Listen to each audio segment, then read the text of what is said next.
श्री कृष्ण कन्हैया लाल की जय।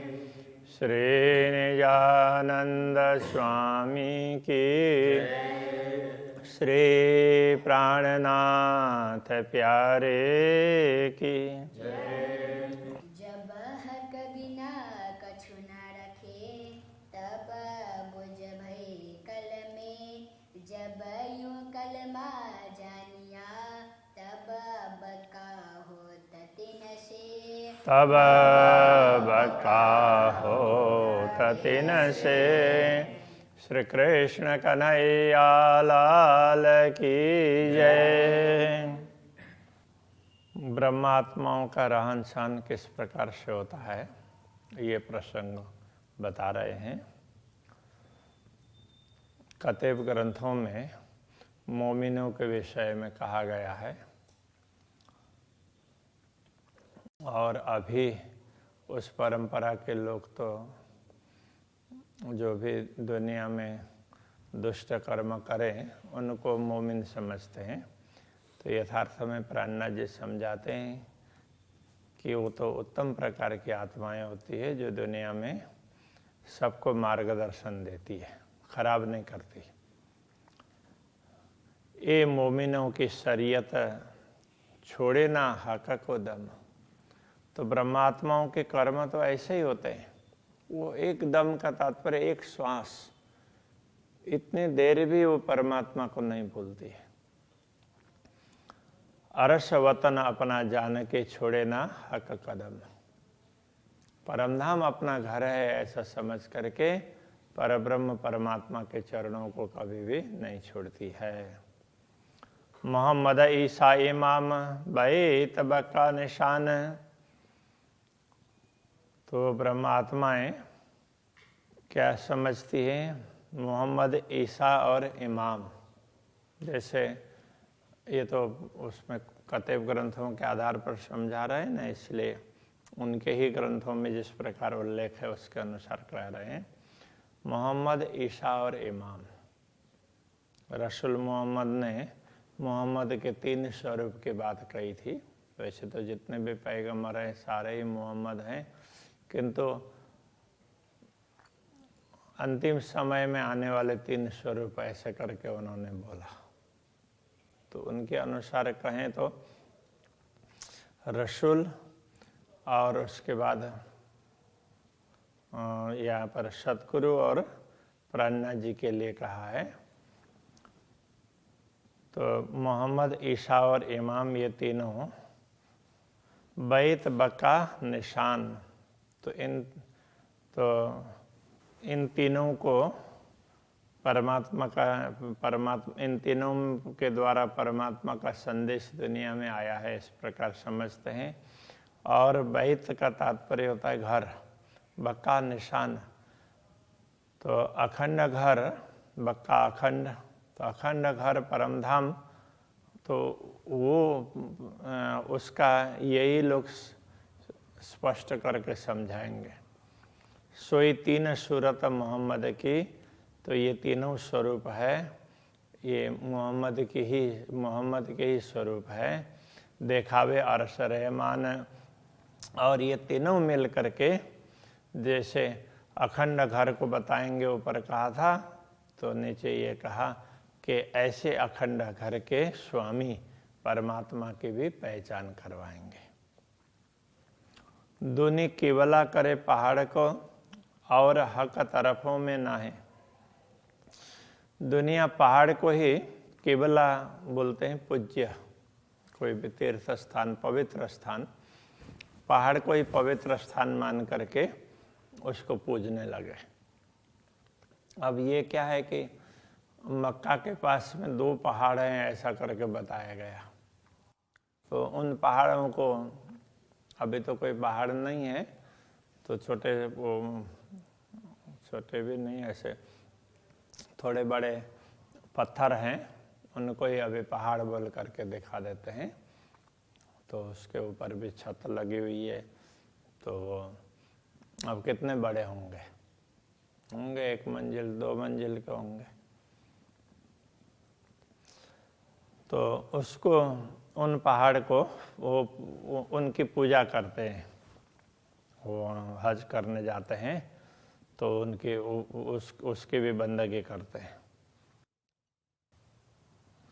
और हक तरफों में ना आए तो परमात्मा की तरफ नहीं, परमात्मा की तरफ ध्यान नहीं है और उनको ही महत्व दे रहे हैं। अर्श बका तरफ न राखत, अखंड परमधाम की तरफ में वो दिशा भी उनको पता नहीं है। ये देखे फना के माहें, वो तो इसी नश्वर जगत में ही वो ऐसे उसमें महान पर्वत है ऐसा समझ करके बैठे हुए हैं। हके दिखाया केवला बीच पाइए मोमिनों के दिल। तो परमात्मा ने तो क्या दिखाया, पवित्र स्थान क्या दिखाया, तो वो ये समझाया कि परमात्मा ने तो जो पवित्र स्थान करके समझाया था, दुनिया में जो एक स्वरूप है जिन्होंने पहले आकर के कुछ ज्ञान दिया और दूसरे दो स्वरूप है वो साथ में ही आएंगे ऐसा कहा, तो वो पहाड़ की तरह से ऊंचे होंगे और सब लोग उनकी पूजा करेंगे, इसके हिसाब से ऐसा कहा गया था। तो यहाँ पर ये समझाया गया कि जो सद्गुरु श्री देवचंद्र जी महाराज और महामती श्री प्राणनाथ जी, तो ये दोनों स्वरूप के अंतर्गत पूर्ण ब्रह्म परमात्मा की शक्ति ने रह करके कार्य किया। तो दुनिया के लोगों को जैसे ही इनके विषय में पता चला और जब उनकी मुक्ति होगी तो मुक्ति स्थल में भी इनका स्मरण करेंगे। तो ये उनको पहाड़ के भांति ऊंचा समझ करके, तो महान समझ करके उनकी पूजा करेंगे, ये कहने का भाव था। तो ये दूसरी तरह से समझने लगे। तो वो तो बीच पाइए मोमिनों के दिल, ये सब तो ब्रह्मात्माओं के बीच में हैं। और यदि पवित्र समझना तो ब्रह्मात्माओं के दिल को समझ लो। ऊपर तले न दाएं बाएं सूरत हमेशा असल। तो ऊपर तले, ऊपर नीचे दाएं बाएं कहीं तो परमात्मा का स्वरूप तो नहीं दिखाई दे रहा है। तो वो हमेशा असली स्वरूप है, वो असल सूरत है, वो तो ब्रह्मात्माओं के हृदय में अंकित है परमात्मा का। मजाजी और हकीकी दिल कहे भांत दोए। और वहाँ पर दिल की बात भी दो प्रकार से बताई है। एक तो मजाजी, दिल मजाजी, जिनका दिल झूठा, मतलब झूठी वस्तुओं के प्रति आकृष्ट होने वाला, झूठी वस्तु को महत्व देने वाला, तो मजाजी दिल है। और दूसरा दिल है वो हकीकी, सत्य को धारण करने वाला। दिल कहे भांत दो, इस प्रकार दो प्रकार के दिल की बात कही गई है। ए बेवरा हकी सूरत बिना कर न सके दूजा कोई। ये बेवरा तो परमात्मा के स्वरूप के बिना, तो परमात्मा की शक्ति जिनके अंदर है, तो सद्गुरु अथवा प्राणनाथ जी के अंदर वो शक्ति है, तो उनके बिना इस बात को कोई स्पष्ट नहीं कर सकता। तो प्राणनाथ जी भी ये कहना चाह रहे हैं कि ये शक्ति है, ये तो सद्गुरु के अंदर है, वो अभी मेरे हृदय में बैठ करके ये स्पष्ट करवा रहे हैं, ये कहना चाह रहे हैं। इत ही रोजा इत बंदगी, इत ही जगात जारत। तो इसी बात पर परमात्मा के प्रति समर्पित होना, परमात्मा को जानना समझना और परमात्मा का स्मरण करना, ये रोज वास्तव में रोजा भी तो यही है। रोजा कहने का तात्पर्य व्रत अथवा नियम, उसके लिए रोजा कहते हैं। और इत बंदगी, इन्हीं परमात्मा के प्रति बंदगी, उनकी ही उपासना। इत ही जगात, जगात कहते हैं सामान्य रूप से दान को, तो ये समर्पण है, तो परमात्मा के प्रति ही समर्पित होते हैं। और जारत का तात्पर्य जियारत, तीर्थों का दर्शन करना, तीर्थ यात्रा। तो वो भी तीर्थ, ये सब परमात्मा के प्रति है। तो ब्रह्मात्मा अपने हृदय में पूर्ण ब्रह्म परमात्मा के स्वरूप को बैठाती है, तो उनके हृदय को ही पूज्य स्थल समझना चाहिए। तो ऐसे आत्माओं का दर्शन हो, ऐसे आत्माओं के प्रति समर्पित होना, जो पूर्ण ब्रह्म परमात्मा के प्रति समर्पित हैं, तो जिनको परमात्मा की पहचान नहीं है उनको तो ये करना चाहिए। बाकी जिनको पहचान है वो परमात्मा को जानना, पहचानना, उनका वही व्रत होता है, उनकी वही उपासना होती है, परमात्मा का स्मरण, और उनके प्रति वो हमेशा समर्पित रहते हैं। और तो वो चलते फिरते भी दुनिया में प्रदक्षिणा भी चलते फिरते हैं तो भी परमात्मा साथ में इस प्रकार का भाव रखते हैं। साथ हकी सूरत के मोमिनो सब न्यामत, तो हकी सूरत के साथ में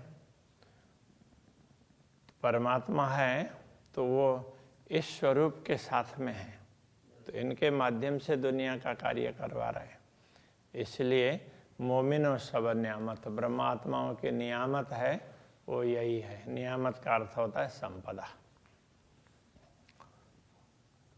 मोमिन हक बिना ना देखे यही मोमिनो ताम, ताम का अर्थ होता है आहार।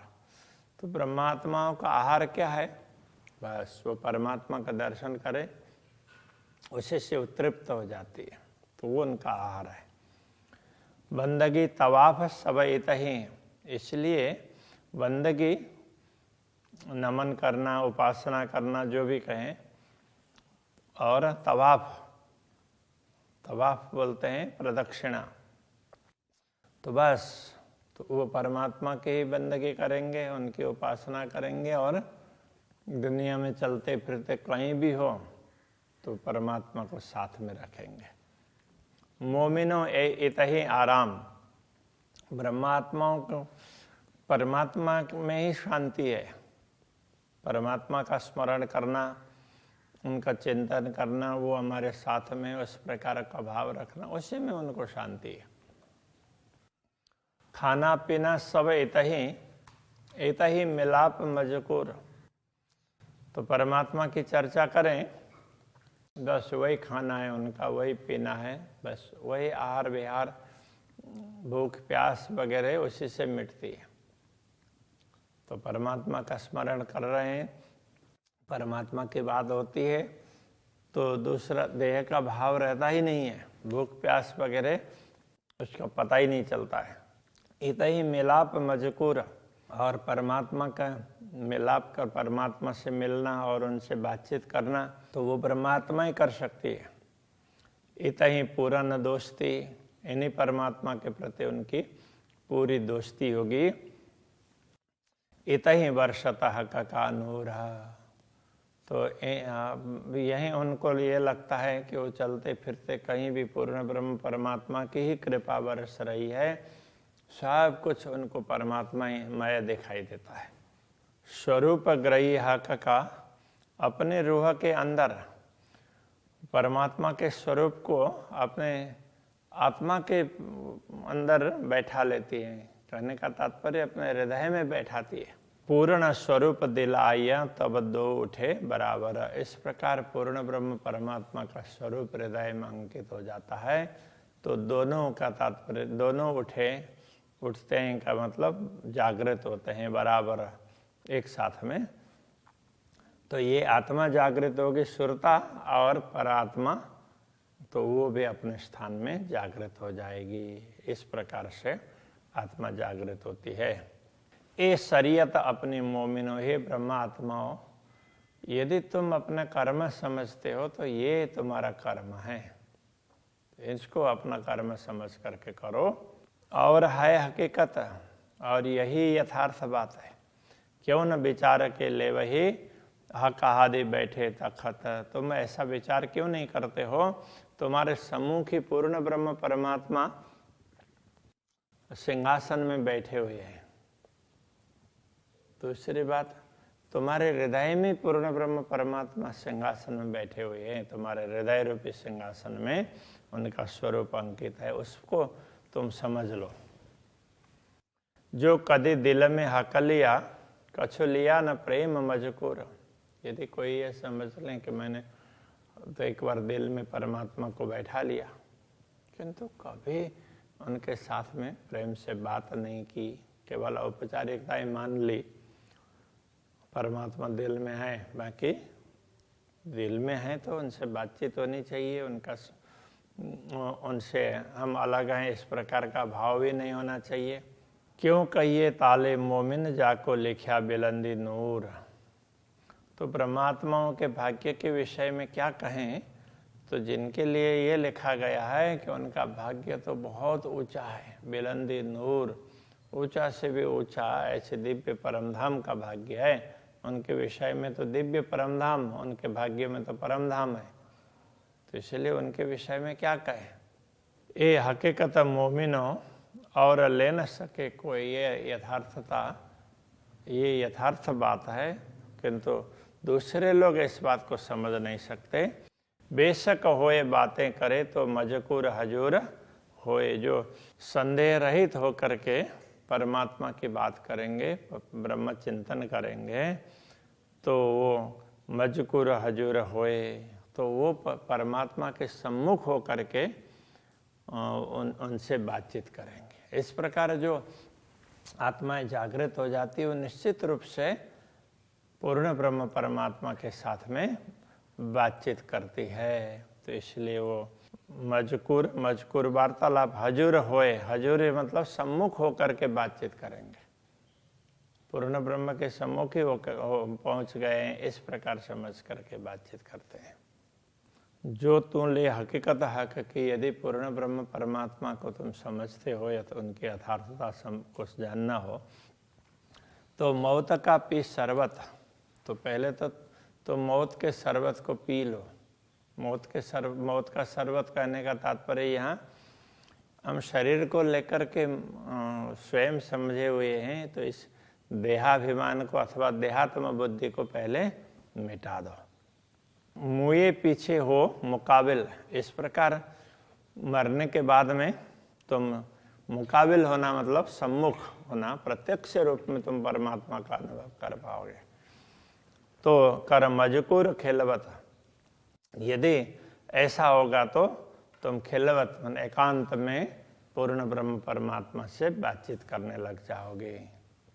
जोलों जाहिरी अंग ना मरे, जब तक बाह्य अंग नहीं मरते हैं, का मतलब शरीर को लेकर के हम समझते हैं तो ये बाह्य दिखावा, देहाभिमान अथवा देहात्म बुद्धि जब तक नहीं मिटती है, तोलों जागे न रूह के अंगम, तब तक आत्मा जागृत नहीं होगी।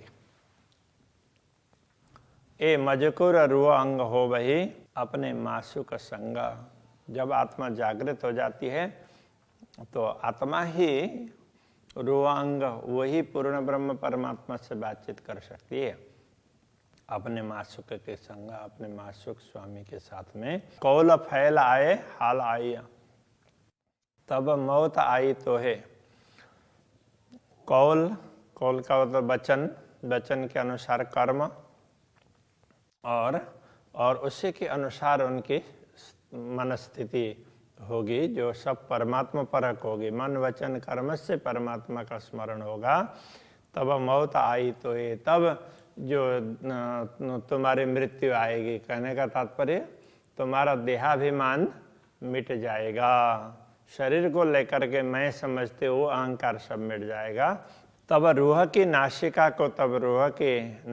को आवेगी खुशबोए, तो उस समय वो परमात्मा के सुगंध तुम्हारे आत्मा की नाक को पता चलने लग जाएगा। तब कहने का तात्पर्य ये है कि जब देहाभिमान मिटेगा तब परमात्मा का अनुभव होगा।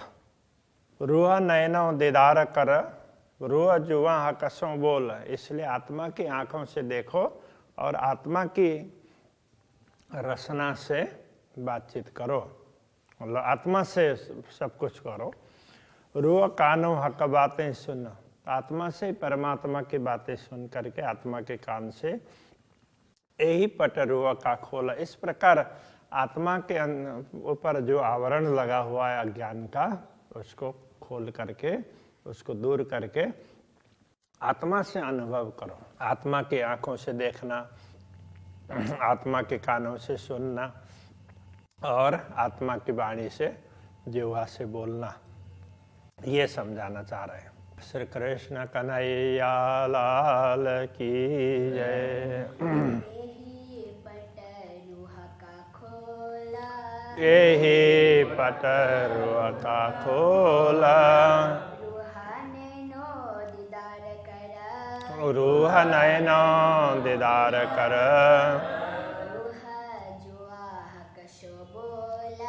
रूह जुहा हकसों बोला, रूह कानो हक बातें सुना, यही पटरुआ का खोला, यही पटरुआ का खोला।